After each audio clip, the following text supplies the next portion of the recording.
अस्सलाम वालेकुम दोस्तों, welcome back to another video. आज की वीडियो 2006 टोयोटा प्रियस के ABS के error code C1319 SCSS change over solenoid malfunction के ऊपर होने वाली है। इस वीडियो में हम ये डिस्कस करेंगे इस एरर कोड के आने की रीज़न क्या होती है। इस एरर कोड का डायरेक्ट लिंक होता है स्ट्रोक सिमुलेटर सोलेनाइड के साथ। स्ट्रोक सिमुलेटर सोलेनाइड एक सोलेनाइड होता है। ये सोलेनाइड मास्टर सिलेंडर की प्रेशर लाइन के ऊपर लगा होता है और इसका काम होता है ब्रेकिंग इफेक्ट क्रिएट करना। जिस तरह हम ब्रेक पैडल डिप्रेस करते हैं और मास्टर सिलेंडर के अंदर ब्रेकिंग इफेक्ट क्रिएट होता है, इसी तरह का इफेक्ट क्रिएट करता है ये सोलेनाइड। जितनी भी हाइब्रिड कार्स हैं, जब हम इनमें ब्रेक डिप्रेस करते हैं तो हर वक्त हमारी ब्रेक अप्लाई नहीं होती। Engine control module, ABS control module ये डिसीजन लेते हैं कि इस एनर्जी को वेस्ट किया जाए ब्रेकिंग के साथ या फिर इस एनर्जी को, इस काइनेटिक एनर्जी को पोटेंशियल एनर्जी में कन्वर्ट किया जाए।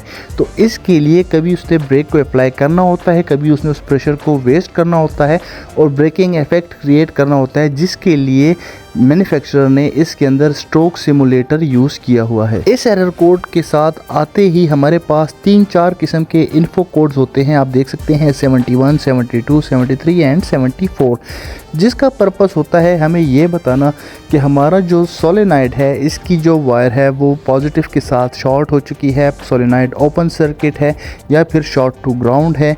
ये सारी चीज़ें हमें बताता है ये इन्फो कोड। तो यहाँ जिस ट्रबल कोड के आने की 3 मेजर ट्रबल एरिया हो सकते हैं: stroke simulator, skid control issue, wiring and harness. 2006 से 2010 तक जो प्रियस है उसके अंदर यूज़ किए जाने वाले ABS कंट्रोल एक्टिवेटर के साथ हमारे पास स्किड कंट्रोल ECU अलग से लगा होता है। इस स्किड कंट्रोल ECU से 2 वायर्स आती हैं स्ट्रोक सिमुलेटर को। Brake master stroke simulator cylinder assembly, ये सिलेंडर जो होता है, ये जो वॉल्व होता है, सोलेनाइड वॉल्व होता है, इसको एक हमारे पास इग्निशन आता है ABS नंबर 1 की रिले से, और यही पिन जो है स्किड कंट्रोल ECU के भी ऊपर भी होती है, जो इसको मॉनिटर करती है कि हमारा यहाँ पे इग्निशन रिसीव हो रहा है या नहीं हो रहा।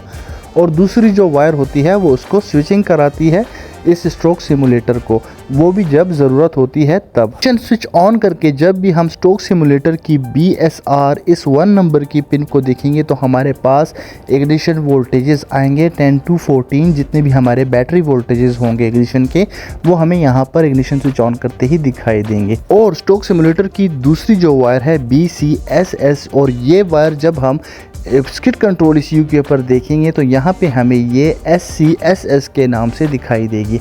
स्ट्रोक सिमुलेटर पे पहुँच के BCSS और जहाँ पे स्किड कंट्रोल ECU के ऊपर इसका SCSS का नाम है। तो ये देख सकते हैं, ये जो वायर है ये हमारा पल्स विद मॉड्यूलेटेड सिग्नल होता है इस सोलेनॉइड को कंट्रोल करने के लिए। ये सिग्नल सोलेनॉइड के ऑन ऑफ पोजीशन को, उसकी स्विचिंग टाइम को कंट्रोल करता है जब भी ज़रूरत होती है। यहाँ पर हम इसका कलर इलेक्ट्रिकल वायरिंग डायग्राम देखते हैं। ये A कनेक्टर के ऊपर S7 कनेक्टर पे BS1 और SCSS की 2 वायर्स हैं। यहाँ से देख सकते हैं ब्राउन एंड ब्लैक। ये आगे आके कलर चेंज हो जाता है, जो हमारे पास ब्राउन होती है वो सेम कलर होता है, और ब्लैक जो है वो रिले के पास आके, रिले के जंक्शन कनेक्टर से कनेक्ट होने के बाद वो पिंक कलर की हो जाती है।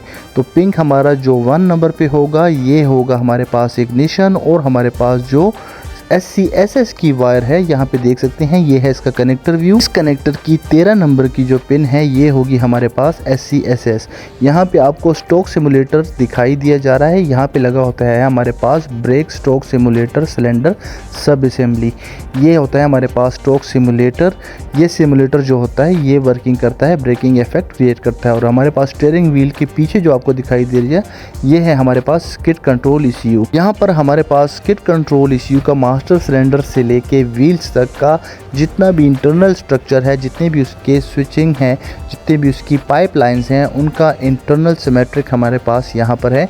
ये देख सकते हैं यहाँ पे रिजर्वियर टैंक से मास्टर सिलेंडर, स्ट्रोक सिमुलेटर, ये सब जो है हमारे पास यहाँ पे शो कर दिए गए हैं। ये हमें इसका इंटरनल फ्लो बताते हैं कि कैसे इसका इंटरनल फ्लो वर्किंग करता है। यहाँ पे हमारे पास बहुत सारे इंटरनल सोलेनाइड्स लगे होते हैं जो आपको यहाँ पे SMC2 के नाम से दिखाई दिए जा रहे हैं। यहाँ पे हमारे पास प्रेशर स्विच भी होते हैं, master cylinder pressure switch 1, master cylinder pressure switch 2। Hybrid control ECU और ABS कंट्रोल मॉड्यूल दोनों मिलके ये डिसीजन लेते हैं जब भी हम ब्रेकिंग करते हैं तो स्ट्रोक सेंसर की मदद से वो ये चेक करते हैं कि इतनी ब्रेकिंग के ऊपर इसको गाड़ी को रीजनरेशन के ज़रिए से रोका जाए। रीजनरेशन का मतलब हमारा जो जनरेटर होता है, जो मोटर जनरेटर होता है गियर के अंदर, वो व्हील स्पीड से इलेक्ट्रिसिटी प्रोड्यूस करता है जिसकी वजह से लोड का इफेक्ट क्रिएट होता है और गाड़ी ब्रेकिंग इफेक्ट की तरह से रुकती है। तो ये सारा डिसीजन हाइब्रिड कंट्रोल ECU और ABS कंट्रोल मॉड्यूल दोनों मिल के लेते हैं। मिलते हैं नेक्स्ट वीडियो में किसी और टॉपिक के साथ। Stay tune. अल्लाह हाफिज़।